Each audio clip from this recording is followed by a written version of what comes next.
بسم اللہ الرحمن الرحیم۔ السلام علیکم۔ ملک شام کے شہر دمشق میں ایک نوجوان خوبصورت لڑکی روزانہ یونیورسٹی جاتی تھی۔ اسی یونیورسٹی میں اس کا والد ایک ڈپارٹمنٹ کا انچارج تھا۔ ایک دن چھٹی کے فوراً بعد بادل گرجنے لگے اور زوردار بارش ہونے لگی۔ ہر کوئی چائے پناہ کی تلاش میں دوڑ رہا تھا۔ سردی کی شدت بڑھنے لگی۔ آسمان سے گرنے والے اولے لوگوں کے سروں پر برسنے لگے۔ یہ لڑکی بھی چائے پناہ کی تلاش میں دوڑنے لگی۔ اس کا جسم سردی سے کانپ رہا تھا، لیکن یہ نہیں جانتی تھی کہ اسے پناہ کہاں ملے گی۔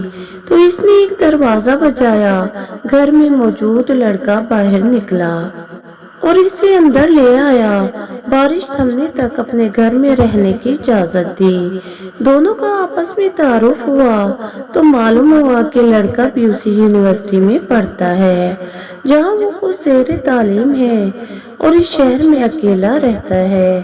ایک کمرہ اور برآمدہ اور باتھ روم اس کا کل گھر تھا۔ نوجوان نے اس کو کمرے میں آرام کرنے کو کہا اور اس کے پاس ہیٹر رکھ دیا اور کہا کہ کمرہ جب گرم ہو جائے تو وہ ہیٹر نکال لے گا۔ تھوڑی دیر لڑکی بستر پر بیٹھی کانپتی رہی۔ اچانک اسے نیند آ گئی تو بستر پر گر پڑی۔ نوجوان لڑکا جب ہیٹر لینے کے لیے کمرے میں داخل ہوا تو اسے بستر پر سوئی ہوئی یہ لڑکی جنت کی حوروں کی سردار لگی۔ وہ ہیٹر لیتے ہی فوراً کمرے سے باہر نکل گیا، لیکن شیطان جو اسے گمراہ کرنے کے موقع کی تلاش میں تھا اسے وسوسے دینے لگا۔ اس کے ذہن میں لڑکی کی تصویر خوبصورت بنا کر دکھانے لگا۔ تھوڑی دیر میں لڑکی کی آنکھ کھل گئی۔ جب اس نے اپنے آپ کو بستر پر لیٹا ہوا پایا تو وہ ہڑبڑا کر اٹھی اور گھبراہٹ کے عالم میں بے تحاشا باہر کی طرف دوڑنے لگی۔ اس نے برآمدے میں اسی نوجوان کو بے ہوش پایا۔ وہ انتہائی گھبراہٹ کے عالم میں گھر کی طرف دوڑنے لگی اور پیچھے مڑ کر بھی نہ دیکھا، یہاں تک کہ اپنے گھر پہنچ کر باپ کی گود میں سر رکھ دیا، جو کہ پوری رات اسے شہر کے ہر کونے میں تلاش کرتا رہا۔ اس نے باپ کو تمام واقعہ منون سنا دیا۔ اسے قسم کھا کر کہا کہ میں نہیں جانتی جس عرصہ میری آنکھ لگی تو میرے ساتھ کیا کیا گیا۔ اس کا باپ انتہائی غصے کے عالم میں اٹھا اور یونیورسٹی پہنچ گیا اور اس دن غیر حاضر ہونے والے طلباء کے بارے میں پوچھتا رہا۔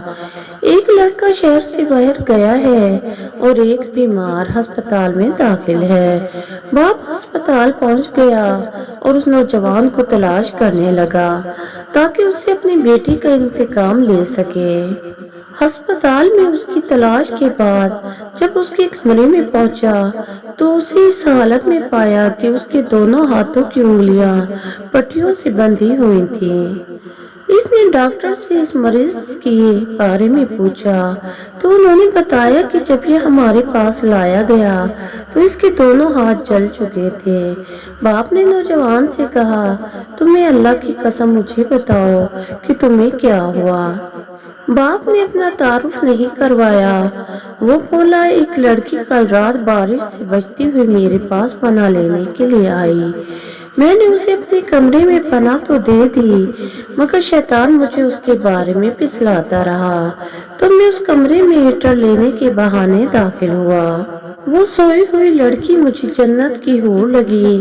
میں فوراً باہر نکل آیا، لیکن شیطان مجھے مسلسل اس کے بارے میں پھسلاتا رہا اور غلط خیالات میرے ذہن میں آتے رہے۔ تو جب بھی شیطان مجھے برائی پر اکساتا میں اپنی انگلی آگ میں جلاتا تاکہ جہنم کی آگ اس کے عذاب کو یاد کروں اور اپنے نفس کو برائی سے باز رکھ سکوں، یہاں تک کہ میری ساری انگلیاں جل گئیں اور میں بے ہوش ہو گیا۔ مجھے نہیں پتا کہ میں ہسپتال کیسے پہنچا۔ یہ بات سن کر باپ بہت حیران ہوا۔